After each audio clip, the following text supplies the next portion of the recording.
தமிழ்நாட்டில் வந்து ரீல்ஸ்க்கோ ரியாலிட்டிக்கோ வித்தியாசம் தெரியாத வந்து ஒரு தமிழக அரசு வந்து எடுத்து செல்கிறார்கள். திமுக தான் எங்களை இந்த மாதிரி பண்ணுறாங்க, திமுக தான் எங்களை அந்த மாதிரி பண்ணுறாங்க. இது மேடையில் பேசும்பொழுதெல்லாம் தீய சக்தி, அந்த சக்தி, இந்த சக்தின்றாரு. சரி, நீங்கள் வீட்டில் ஸ்கிரிப்ட் படிச்சுட்டு வரீங்க, படிச்சுட்டு வர ஸ்கிரிப்டை காரில் ட்ராவல் பண்ணும்போது கூட ஒரு 5 வாட்டி படிச்சிருக்கலாம்ல, மறந்துடுச்சு.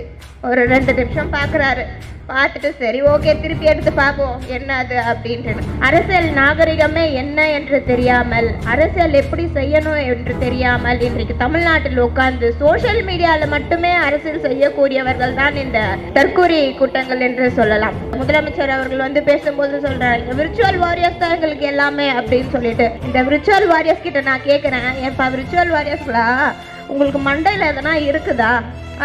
ஒரு கண்டென்ட் போடுறீங்க, போடுற கண்டென்ட் எது உண்மை, எது பொய், எது போடணும், எது எல்லாம் கிடையாது.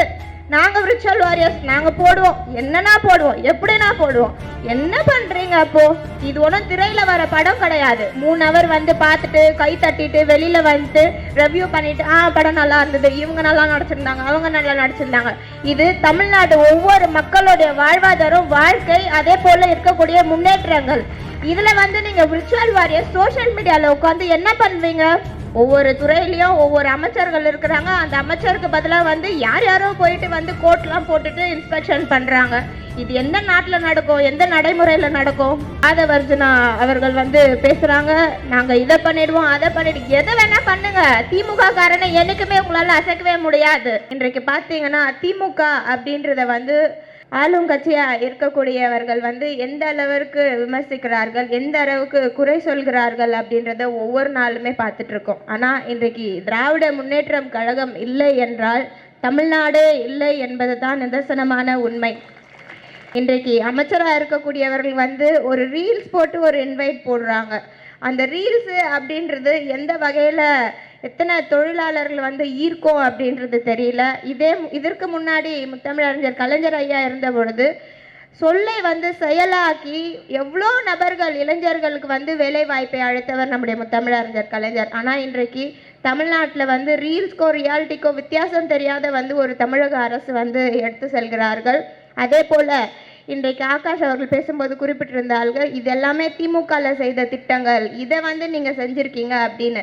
நீங்கள் இன்னும் வந்து இத்தனை நாட்கள் ஆகி நாங்கள் இந்த திட்டங்களை புதுதாக செய்திருக்கிறோம், புதுசாக நாங்கள் கொண்டு வந்த திட்டம் அப்படின்னு இது வரைக்கும் ஒரு திட்டம் கூட செய்யலை. ஸ்டிக்கர் ஆட்சியும் சோஃபா ஆட்சியும் தான் வந்து இன்றைக்கு நம்ம தமிழ்நாட்டில் வந்து நடந்து வருகிறார்கள். ஆனால் அதை ஒரு நாளும் அவர்கள் ஒப்புக்கொள்ளாமல் இன்றைக்கும் திமுக தான் காரணம், திமுக தான் எங்களை இந்த மாதிரி பண்ணுறாங்க, திமுக தான் எங்களை அந்த மாதிரி பண்ணுறாங்க. சரி, ஆட்சிக்கு வர்றதுக்கு முன்னாடி நீங்கள் இந்த மாதிரிலாம் பேசுனீங்க, பொதுக்கூட்டத்தில் பேசுனீங்க. அவங்க கட்சி தலைவராக இருக்கக்கூடியவர், இன்னைக்கு முதலமைச்சராக இருக்கக்கூடியவர், அவரே வந்து மேடையில் பேசும்பொழுதெல்லாம் தீய சக்தி, அந்த சக்தி, இந்த சக்தின்றாரு. சரி, நீங்கள் வீட்டில் ஸ்கிரிப்ட் படிச்சுட்டு வரீங்க, படிச்சுட்டு வர ஸ்கிரிப்டை காரில் ட்ராவல் பண்ணும்போது கூட ஒரு 5 வாட்டி படிச்சிருக்கலாம்ல, மறந்துடுச்சு. ஒரு 2 நிமிஷம் பார்க்குறாரு, பார்த்துட்டு சரி ஓகே திருப்பி எடுத்து பார்ப்போம் என்ன அது அப்படின்ட்டு. ஒரு முதலமைச்சர் அவர்கள் அவர் வெற்றி பெற்ற தொகுதியில் நன்றி சொல்ல போனால் அந்த இடத்துல பொதுமக்கள் அவர்களுக்கு வாக்களித்ததுக்காக நன்றி சொல்லிட்டு அந்த பொதுமக்களுக்கு என்ன திட்டங்களை செய்ய போகிறோம் அப்படின்றத எடுத்து வைக்கக்கூடியதான் ஒரு நல்ல தலைவரும் ஒரு நல்ல முதலமைச்சரும். இதே நம்முடைய திராவிட முன்னேற்ற கழகத்தின் தலைவர் அவர்கள் கொளத்தூர் தொகுதியில் போலிங் முடிஞ்சு எலெக்ஷன் டேட்டு ரிசல்ட் வந்த மறுநாளே வந்து கொளத்தூர் தொகுதியில் வந்து நன்றி சொல்ல போனாங்க. ஆனால் எந்த ஒரு விமர்சனமோ எந்த ஒரு எதுவுமே வைக்காம பொதுமக்களை பார்த்து நன்றி மட்டுமே தெரிவித்து வந்தவர் நம்முடைய கழக தலைவர் அவர்கள். அரசியல் நாகரிகமே என்ன என்று தெரியாமல், அரசியல் எப்படி செய்யணும் என்று தெரியாமல் இன்றைக்கு தமிழ்நாட்டில் உட்கார்ந்து சோஷியல் மீடியாவில் மட்டுமே அரசியல் செய்யக்கூடியவர்கள் தான் இந்த தற்கூரி கூட்டங்கள் என்று சொல்லலாம். இன்றைக்கு பார்த்தீங்கன்னா விர்ச்சுவல் வாரியர்ஸ் அப்படின்னு சொல்கிறாங்க. அவர் முதலமைச்சர் அவர்கள் வந்து பேசும்போது சொல்கிறாங்க, விர்ச்சுவல் வாரியர்ஸ் தான் எங்களுக்கு எல்லாமே அப்படின்னு சொல்லிட்டு. இந்த விர்ச்சுவல் வாரியர்ஸ் கிட்ட நான் கேட்குறேன், ஏன்பா விர்ச்சுவல் வாரியர்ஸ்களா, உங்களுக்கு மண்டையில் எதனா இருக்குதா? ஒரு கண்டென்ட் போடுறீங்க, போடுற கண்டென்ட் எது உண்மை, எது பொய், எது போடணும், எது எல்லாம் கிடையாது. நாங்கள் விர்ச்சுவல் வாரியர்ஸ், நாங்கள் போடுவோம், என்னன்னா போடுவோம், எப்படின்னா போடுவோம். என்ன பண்ணுறீங்க அப்போது? இந்த விர்ச்சுவல் வாரியஸை வச்சு தமிழகத்தில் இது ஒன்றும் திரையில் வர படம் கிடையாது. 3 ஹவர் வந்து பார்த்துட்டு கை தட்டிட்டு வெளியில் வந்துட்டு ரிவ்யூ பண்ணிட்டு படம் நல்லா இருந்தது, இவங்க நல்லா நடிச்சிருந்தாங்க, அவங்க நல்லா நடிச்சிருந்தாங்க. இது தமிழ்நாடு ஒவ்வொரு மக்களுடைய வாழ்வாதாரம், வாழ்க்கை, அதே போல் இருக்கக்கூடிய முன்னேற்றங்கள். இதில் வந்து நீங்கள் விர்ச்சுவல் வாரியஸ் சோஷியல் மீடியாவில் உட்காந்து என்ன பண்ணுவீங்க? இது வரைக்கும் அவங்க வெற்றி பெற்று ஒவ்வொரு தொகுதியில் இருக்கக்கூடிய எம்எல்ஏக்கள் எத்தனை பேர் பொதுமக்களை பார்த்து அவங்க கோரிக்கைகள் என்னன்னு கேட்டிருப்பாங்க? என்ன திட்டங்கள் கொண்டு வந்திருப்பாங்க? இது வரைக்கும் அமைச்சர்கள் அவர்கள் வந்து துறை சார்ந்த ரீதியாக வந்து போய் வந்து ஆய்வு கூட்டங்கள் மேற்கொள்கிறாங்க, துறை சார்ந்து மீட்டிங் போடுறாங்க. அது தாண்டி நீங்கள் ஒரு கட்சி அமைப்பு சார்பாக பொதுமக்களை எந்த இடத்துல பார்த்துருக்கீங்க? பொதுமக்கள் கிட்ட எந்த இடத்துல பேசியிருக்கீங்க? அவங்க கோரிக்கைகள் என்னன்னு கேட்டிருக்கீங்க? ஆட்சி அமைக்கிறதுக்கு முன்னாடி திமுக இந்த மாதிரி பண்ணிட்டாங்க, நாங்கள் அப்படி இருக்க மாட்டோம், நாங்கள் இந்த மாதிரி இருப்போம், நாங்கள் நேரடியாக வந்து களத்தில் பணியாற்றுவோம். எந்த இடத்துல நீங்கள் இது வரைக்கும் நீங்கள் களத்தில் பணியாற்றி இந்த திட்டங்கள் வந்து ஒரு சின்ன ஒரு பம்பு சொல்லுங்கள், எங்களுக்கு வந்து இந்த இடத்துல பொதுமக்கள் வந்து பம்பு கேட்டாங்க, நாங்கள் வந்து துறை சார்பாக வந்து இந்த இடத்துல பொதுமக்களுக்கு பம்பு போட்டு கொடுத்தோம் அப்படின்னு. அதுவே இன்னும் எதுவே பண்ணல. ஒவ்வொரு துறையிலையும் ஒவ்வொரு அமைச்சர்கள் இருக்கிறாங்க. அந்த அமைச்சருக்கு பதிலாக வந்து யாரோ போயிட்டு வந்து கோட்லாம் போட்டுட்டு இன்ஸ்பெக்ஷன் பண்ணுறாங்க. இது எந்த நாட்டில் நடக்கும்? எந்த நடைமுறையில் நடக்கும்? இது வரைக்கும் திமுக கடந்த 5 ஆண்டு காலம் ஆட்சியில் இருந்தாங்க. இந்த 5 ஆண்டு கால ஆட்சியில் வந்து துறை சார்ந்த அமைச்சர்கள் தவிர்த்து வேற யாராவது ஆய்வுகள் மேற்கொண்டிருப்பார்களா? வேற யாராவது ப்ரெஸ் மீட் பண்ணியிருப்பாங்களா?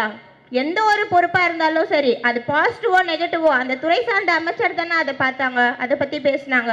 இன்றைக்கு ஒரு மருத்துவமனையில் வந்து அவங்க அணியில் இருக்காங்கன்னு கோட் போட்டுட்டு போய் பார்க்குறாங்க. அது எந்த வகையில் சரி? அதுக்கப்புறம் அதுக்கு ஒரு எக்ஸ்பிளனேஷன், அதுக்குள்ளே அந்த விர்ச்சுவல் வாரியர்ஸ்லாம் வந்துடுவாங்க உடனே சோஷியல் மீடியாவில் ஃபைட் பண்ணுறதுக்கு.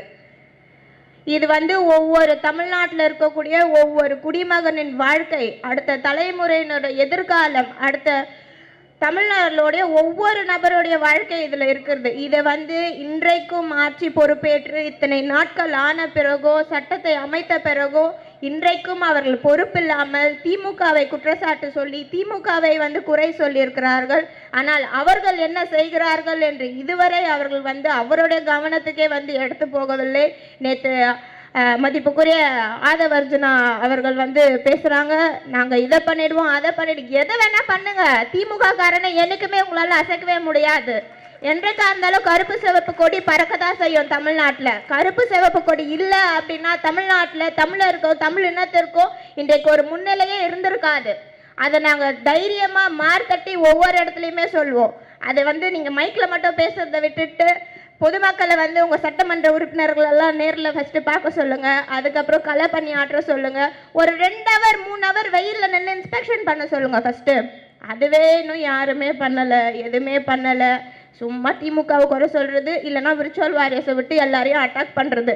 ஃபஸ்ட்டு இந்த விர்ச்சுவல் வாரியர்ஸ் எல்லாம் வெளியில் இருந்து எடுத்துகிட்டு வந்து அவங்கள எல்லாரும் களை பண்ணி ஆற்ற சொல்லுங்கள். சோஷியல் மீடியானால இது எதுவுமே ஆக போகிறதில்ல. நம்ம பொதுமக்களும் வந்து நிறைய பார்க்குறீங்க, இன்ஸ்டாகிராமு, ஃபேஸ்புக்கு, ட்விட்டரு, இதுலேயும் நிறைய பேர் வந்து நிறைய ஃபாலோ பண்ணுறீங்க, போஸ்ட் போடுறீங்க. இது எல்லாமே ஓகே. அட்லாஸ்ட் என்ன நம்மளுக்கு முக்கியமானது? பொதுமக்களோட நலமும் பொதுமக்களோட பாதுகாப்பும் பொதுமக்களோட முன்னேற்றமும், இது 3 தான் நம்மளுக்கு ரொம்ப முக்கியம். இந்த 3யுமே வந்து இது வரைக்கும் இன்றைக்கு ஆட்சி அமைத்திருக்கக்கூடியவர்கள் எந்த ஒரு முன்னெடுப்பும் எடுக்கவில்லை என்பது தான் நிதர்சனமான உண்மை. கடந்த 5 ஆண்டு காலங்களில் எவ்வளோ திட்டங்கள் கொண்டு வரப்பட்டிருந்தது, எவ்வளோ திட்டங்கள் வந்து செயல்படுத்தப்பட்டிருந்தது. இன்றைக்கு பார்த்தீங்கன்னா இந்த திருவிக நகர் தொகுதிக்கு உட்பட்டு இங்கே இருக்கவங்க வந்து சொல்கிறாங்க, திருவிக நகரில் ஒன்றுமே பண்ணலை அப்படின்ட்டுன்னு. அப்படி இருந்தால் அவங்களுக்கு தான் ஒன்றுமே தெரியல அப்படின்றது அர்த்தம்னு நினைக்கிறேன்.